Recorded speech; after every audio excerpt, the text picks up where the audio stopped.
Starving Palestinians in Gaza storm an aid distribution center run by a controversial foundation backed by Israel and the United States.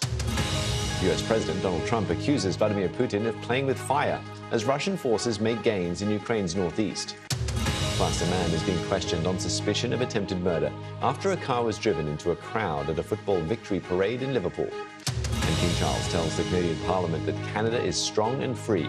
Despite suggestions from Donald Trump, it should be part of the United States. Live images coming to us from the Indonesian capital of Jakarta, where you'll be able to see lines of young school children lined up waiting for the French President Emmanuel Macron, as he's about to meet his Indonesian counterpart Prabowo Subianto. You can see the Indonesian and French flags there. Trade and defense ties with Paris's biggest arms client in Southeast Asia are expected to be on the agenda. Shares in Trump Media fell 10% after announcing plans to buy $2.5 billion in Bitcoin. The deal is the latest move by companies partly owned by President Trump and members of his family to invest in cryptocurrencies. More trouble for Tesla, with sales in Europe slumping for another straight month. It seems like customers are shying away from the Musk brand, with electric car sales falling nearly 50% in April. Tesla has been losing market share in Europe since the beginning of the year. The company is also facing rising competition from Chinese players, with BYD selling more purely electric cars in Europe than Tesla for the first time ever in April.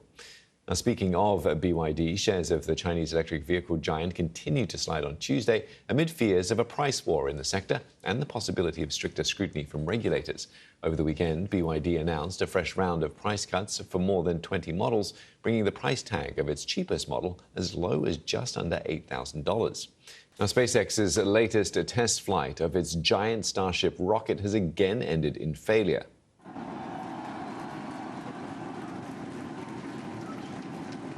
Now, this was Starship's 9th test flight and is key to Elon Musk's ambitions of colonizing Mars. The unmanned rocket launched successfully from Texas, but soon encountered problems in orbit, causing it to spin uncontrollably before its planned re-entry through Earth's atmosphere. The spacecraft experienced what SpaceX described as a rapid, unscheduled disassembly, meaning it broke apart before it could splash down in the Indian Ocean. A warning that global temperatures are expected to continue at current high levels, with one of the next 5 years predicted to be the hottest on record. President Trump says it'll become clear in the next week if Russia wants to end the war, as Russia proposes new talks with Ukraine. We report from the front line in Ukraine, where drone operators are developing new lethal technology as Russian troops mass on the border.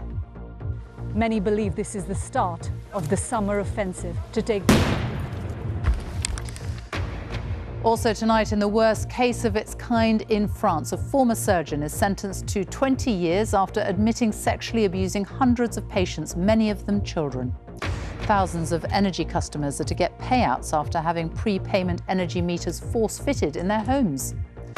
And tens of thousands of puffins on a tiny island off southwest Wales, thriving despite a global decline.